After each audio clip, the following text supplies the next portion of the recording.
Welcome to Environmental Study 2 class. Today we are going to learn our first lesson. But before start our lesson, I would like to ask few questions.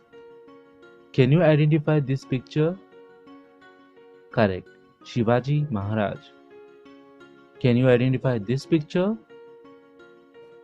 Correct. Maharashtra state. Students, whenever you see Shivaji Maharaj picture or statue, a question comes in your mind. Who was Shivaji Maharaj? Students, he was a very great king of India. He established Swaraj in Maharashtra. Hence, we celebrate his birth anniversary every year with great pomp and reverence. You garland his picture and say Shivaji Maharaj ki Jai. So students, as you have some knowledge about Shivaji Maharaj, this year we are going to learn about Shivaji Maharaj and his great work, lesson by lesson. Now, our first lesson, Maharashtra before Shivaji. In this lesson, we are going to see how was Maharashtra before Shivaji Maharaj. So, students. So let's begin the lesson. The time in which Shivaji Maharaj lived was that of the medieval period. In those days, the rule of king prevailed everywhere. Students, Shivaji Maharaj was born in medieval period. Medieval period, in that time, the kings were ruling over the world. Here you can see the pictures of different kings who were ruling here. Students, Shivaji Maharaj जब पैदा हुए थे उस समय को medieval period कहा जाता है। उस जमाने में राजाओं का राज चलता था। सो आप यहाँ पे देख पा रहे हैं अलग अलग तरह के राजा राज्य के उनकी चित्र यानी पिक्चर्स आप देख पा रहे हैं। Many of the kings perceived their own pleasures, enjoyment instead of the welfare of the subject. Students, welfare यानी टेक केयर, सब्जेक्ट यानी प्रजा यानी पीपल जो किंगडम में रहते हैं। आप यहाँ पे पिक्चर में देख पा रहे हो कि राज्य यहाँ पे अलग अलग राजाओं के अलग अलग चित्र है यहाँ पे यानी पिक्चर्स है जो अलग अलग तरीके से आपको प्रेजेंट किया जा रहा है। एक पिक्चर में जो खाना पीना और मौज मस्ती चल रही है, दूसरे पिक्चर में संगीत सुन रहे हैं, तीसरे में डांस देखा जा रहा है, चौथे में काव्य पाठ हो रही है। इस तरह के अलग अलग यानी दृश्य आपको यानी पिक्चर्स जो दिखाया जा रहा है, ये दिखाया जा रहा है कि राजा अपनी मौज मस्ती यानी प्लेजर यानी एंजॉयमेंट कर रहे हैं, लेकिन वो अपने प्रजा के लिए कुछ नहीं कर रहे हैं। But even in those days, there were some kings who looked after the welfare of the subject. The Mughal Emperor Akbar in north and the Emperor Krishnadevaraya in the south, infamous is for their benevolent rule. लेकिन ऐसे भी कुछ राजा थे जिन्होंने अपने प्रजा यानी public को किंगडम में जो राज्य में रहते हैं उन लोगों के लिए उनकी देख रेख के लिए अपना ध्यान यानी अपने तरफ से स्पेशल अटेंशन दिया। जैसे कि एक है एम्परर अकबर जो नॉर्थ से है और एम्परर कृष्णदेवराय जो विजयनगर साउथ से है। ये दोनों बहुत फेमस है इनके राज्य चलाने में और इनके कारण इनके राज्य में जो भी प्रजा थी वो काफी खुश थी। Like which Shivaji Maharaj also commanded great respect even today. Like which Shivaji Maharaj, इनकी तरह ही शिवाजी महाराज ने भी महाराष्ट्र में राज कर कर लोगों को स्वतंत्र यानी कई अलग अलग पावर्स से लड़कर उनको सुरक्षित रखकर उनके लिए जो ज़रूरत है वो उनके लिए उन्होंने काम किया और उन्हें सुरक्षित रखा। इसके लिए आज भी हम उनके लिए उनके बारे में जब भी हम उनके नाम लेते हैं बड़े इज्जत यानी रेस्पेक्ट से उनका नाम लेते हैं। Shivaji Maharaj established Swaraj in Maharashtra. Swaraj means self-government, our own rule. Shivaji Maharaj ने स्वराज को स्थापित किया महाराष्ट्र में। स्वराज का मतलब हम खुद का गवर्नमेंट यानी कोई और हमें नहीं चला सकता, सिर्फ हमारा राजा ही इसे चला सकता है, उसे कहा जाता है। But about 400 years before Shivaji Maharaj, Maharashtra was not free. लेकिन एक बात आपको बताना चाहूँगा, शिवाजी महाराज के पैदा होने से पहले करीबन 400 साल पहले महाराष्ट्र फ्री नहीं था. A large portion it was under the rule of Nizam Shah of Ahmednagar and the Adil Shah of Bijapur. These two sultans had divided Maharashtra among themselves. Maharashtra को दो हिस्सों में बांट लिया गया. एक हिस्सा Adil Shah of Nizam Shah of Ahmednagar ने अपने पास रखा, आदिल शाह ऑफ बीजापुर ने एक हिस्सा. इन्होंने आपस में ही महाराष्ट्र को बांट लिया था.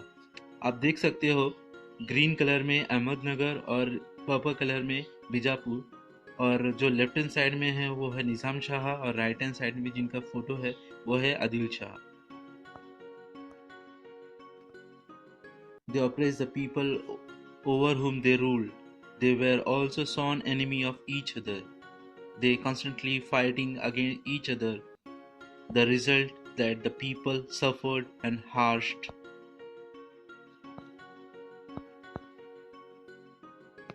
जिनके ऊपर वो राज करते थे उन्हीं के लिए उनको ही तकलीफ देते थे. साथ में वो आपस में इतने बड़े दुश्मन बन चुके थे कि हमेशा एक दूसरे से लड़ते रहते थे. इसका जो परिणाम यानी रिजल्ट था वो थे लोग जो उनको तकलीफ और उनको दुख उठाना पड़ता था. आप देख पा रहे होंगे चित्र में कि उन्हें तकलीफ किस तरह होता था. और ये लड़ाई के चित्र जिनमें वो यानी हमेशा लड़ते रहते थे.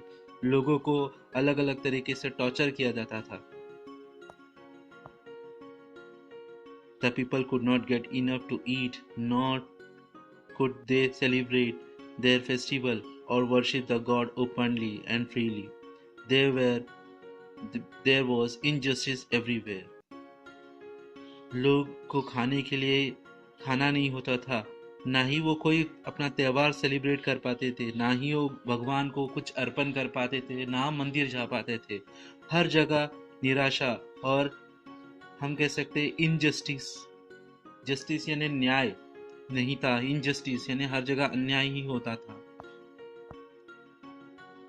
In Maharashtra, there were many Watandars like Deshmukhs and Deshpande who owned Jagirs. They loved only their Jagirs, not the country.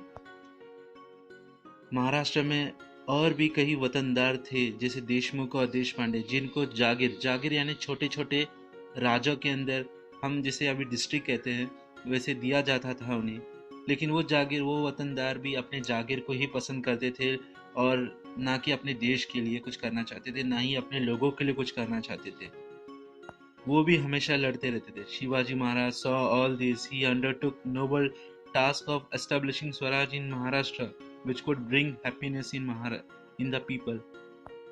Shivaji Maharaj ने ये सब कुछ देखा और उन्होंने अपने निर्णय किया कि वो स्वराज को स्थापित करेंगे महाराष्ट्र में और लोगों को खुश करेंगे. He first brought to book the Watandars who fight among themselves. He then used them in the plan of establishing Swaraj. He fought against the power that opposed the people and defeated them. Shivaji ने पहले उन वतनदारों को सीधा यानी उनसे उन्हें सीख दी और कहा कि अगर तुम मेरे साथ स्वराज के लिए नहीं लड़ोगे तो तुम्हें इसका नुकसान उठाना पड़ेगा. तो शिवाजी महाराज ने पहले उन्हें अपने साथ मिलाया, फिर और भी जो पावर्स थे जो स्वराज के लिए खतरा थे उनसे लड़कर उन्हें हराकर लोगों के लिए स्वराज को स्थापित करने का काम शुरुआत किया. He established Hindutva Swaraj based on justice, fair play, equal treatment to people of all caste and religion. Shivaji Maharaj made no distinction between Hindus and Muslims. He honored the sons of all religion. Shivaji Maharaj ने हिंदवी स्वराज को स्थापित किया जिसके अंदर न्याय, सभी को equal treatment, सभी को एक ही तरह के सम्मान मिलना चाहिए, कोई कास्ट, कोई धर्म, कोई जाति नहीं. शिवाजी महाराज ने हिंदू मुस्लिम को भी एक किया, साथ में रहने के लिए किया और उन्होंने सारे धर्म गुरुओं को अपने यहाँ पे ऑनर यानी उनका सम्मान किया. कोई ऐसा नहीं कि मुस्लिम है इसे नहीं करना है, हिंदू है उसे, सभी को ऑनर किया उन्होंने। During a period of about 3 to 400 years before Shivaji Maharaj, many sons were born in Maharashtra. करीबन 300 से 400 साल शिवाजी महाराज से पहले कई सारे संत ने जन्म लिया महाराष्ट्र में, और उन्होंने शिवाजी महाराज को स्वराज की स्थापित में काफ़ी उनके विचारों को यानी मदद किया। Their work helped Shivaji Maharaj in successful efforts of Swaraj establishing Swaraj. We shall see in the next chapter what the sons did. जिस तरह उनका जो संतों का काम था, वो संतों का काम ने शिवाजी महाराज को काफ़ी सपोर्ट यानी काफ़ी मदद मिली, जिसके कारण शिवाजी महाराज को स्वराज स्थापित करने में आसानी हुई। और ये इन्होंने संतों ने क्या किया है, ये हम अगले चैप्टर यानी next chapter the work of संत में हम पढ़ेंगे। स्टूडेंट्स, होप करता हूँ कि आपको ये लेसन पसंद आया होगा। इसके रिलेटेड मैं नोट्स भी आपको अपलोड कर रहा हूँ, आप नोट्स भी लिखकर इसे पूरी तरीके से अच्छे से स्टडी कीजिएगा। Hope you all